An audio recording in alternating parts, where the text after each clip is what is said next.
Well, it took the internet by storm. We're talking about the dress. Last week, it was a viral sensation with people asking if it was black and blue or gold and white. No one could figure it out. Well, now the Salvation Army in South Africa is taking all of that attention and using it as a powerful campaign to help stop domestic abuse.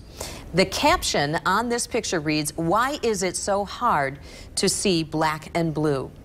It goes on to say the only illusion is if you think it was her choice.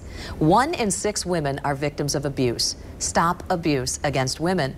Tonight, Rebecca McDonald, the president of Women at Risk International, locally here.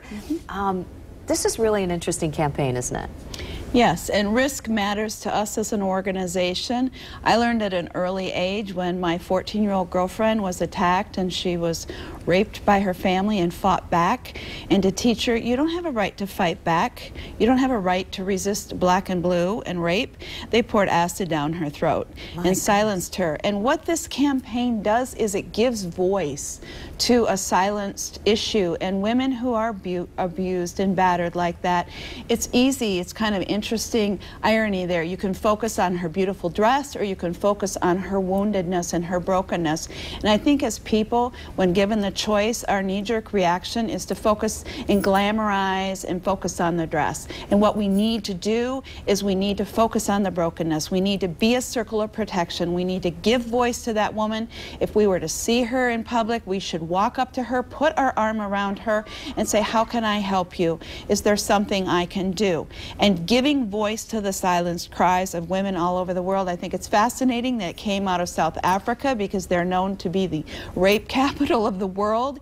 And abuse is everywhere. The United Nations estimates that of all the women that are murdered in a year, half of them are through domestic abuse.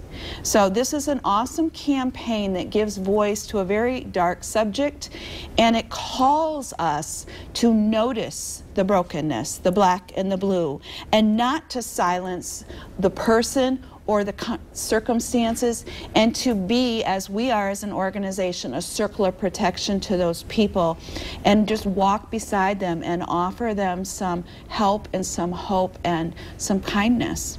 Right. Well, it's just so thought-provoking, this entire campaign, that they were able to capitalize on that media frenzy that went crazy on social media about this dress color. Yes. And it is interesting that it brings this to the forefront.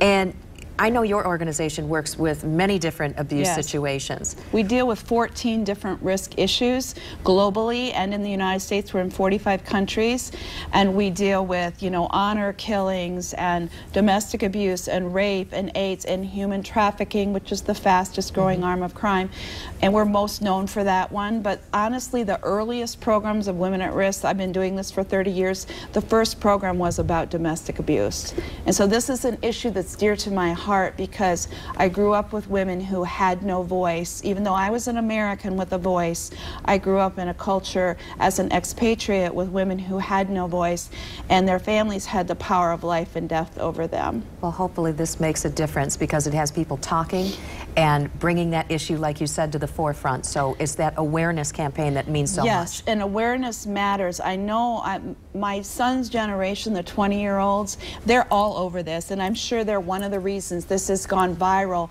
And I know, and I have great hope for the future, that when our children are in positions of leadership, they will not look at the white and the gold. They will look at the black and the blue because they care about social justice issues, and they are the ones that are giving voice to this through the media and through whatever means they can.